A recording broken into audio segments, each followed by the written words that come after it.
नमस्कार, मैं हूं संगीता राय। पूर्वांचल एक्सप्रेस न्यूज़ की इस वेब पोर्टल में आपका स्वागत है। आइए देखते हैं हमारे संवाददाता राम सकल यादव की यह विशेष रिपोर्ट।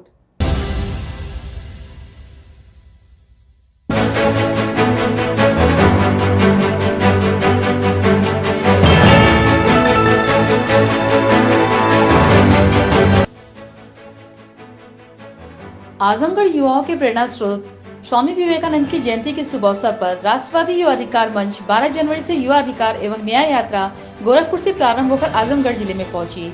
जिले में यात्रा पहुंचने के बाद जगह जगह स्वागत भी किया गया। इस अवसर पर अधिकार एवं न्याय यात्रा के प्रमुख व मंच अध्यक्ष शशांक शेखर सिंह ने बताया कि इस यात्रा का उद्देश्य युवाओं में जागरूकता लाकर अपने अधिकारों के संरक्षण संवर्धन के लिए एक मंच पर एकत्रित करना है। आजमगढ़ जिले में युवा अधिकार व न्याय यात्रा लेकर पहुंचे राष्ट्रवादी युवा अधिकार मंच के राष्ट्रीय अध्यक्ष शशांक शेखर सिंह पुष्कर ने कहा कि शहर की सड़कें पूरी तरह गड्ढा युक्त हैं। बिजली मुहैया कराने के नाम पर बिजली उपभोक्ताओं का शोषण हो रहा है और राजनीतिक पार्टियों के प्रतिनिधि हंगामा काटने में मस्त है। इस युवा अधिकार व न्याय यात्रा से युवाओं में चेतना जागेगी, ऐसा संगठन को पूर्ण विश्वास है। उन्होंने कहा कि पूर्व की सरकार हो या वर्तमान, इनकी नीयत युवाओं के प्रति साफ नहीं रही।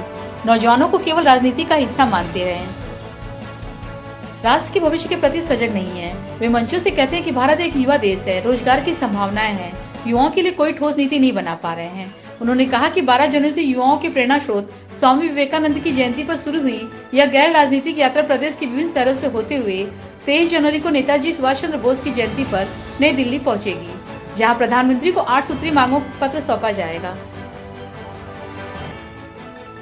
नहीं, देखिए, हमने पहले भी कहा, फिर कह रहे हैं कि इन लोगों की जो भी जातिगत धार्मिक उन्माद फैलाने वाले लोग हैं, उस मंशा के साथ हमारा कोई भी वैचारिक संबंध नहीं रहेगा, नहीं है।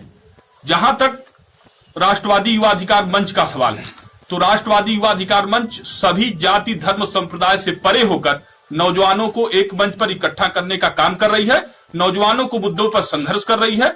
इसके साथ साथ जो भी पीड़ित है, जो भी बेरोजगार है, छात्र है, जो उनकी समस्याओं पर हम काम करेंगे। 65% नौजवानों को एक मंच पे लाने की बात करेंगे, उस मुद्दों पर पहले काम कर। आप हमारे मुद्दों को ध्यान देंगे।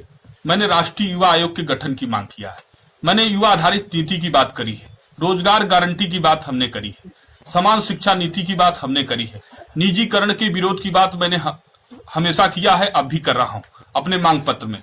इसके बाद महंगाई, भ्रष्टाचार, बेरोजगारी, सारे मुद्दों पर राष्ट्रवादी युवा अधिकार मंच अपनी जिम्मेदारी समझते हुए यह काम हमेशा शासन, प्रशासन, सरकार तक पहुंचाने का काम हमेशा होता रहा है।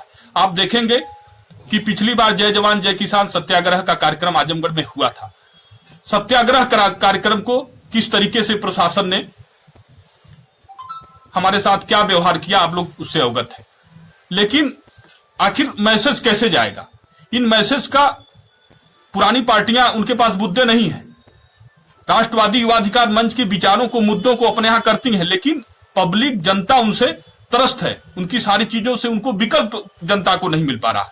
तो मैं समझता हूं कि देश का नौजवान यदि एक नई भूमिका में आता है, देश का नौजवान अपनी ऊर्जा, अपने जोश को सही दिशा में लगाता है, तो मुझे लगता है कि भारत के निर्माण में सबसे मजबूती प्रदान होगी।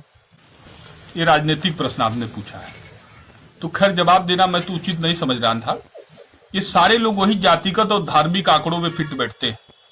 एक तरीके से कह लीजिए तो ये सामाजिक विष फैलाने की कोशिश करेंगे। जिस चीज को खत्म करना चाहिए, जो जातिगत धार्मिक इधर पिछले 3 दशकों से देखा जाए तो अपने चरम पर है, इसकी समाप्ति की बात करनी चाहिए। तो मुझे नहीं लगता कि ऐसे लोगों को जनता को स्वीकार करना चाहिए, ऐसे लोगों को नकारना चाहिए। जाति, धर्म, मजहब, संप्रदाय से परे होकर 65% नौजवानों को इसीलिए इकट्ठा करने की बात मैं कर रहा हूं।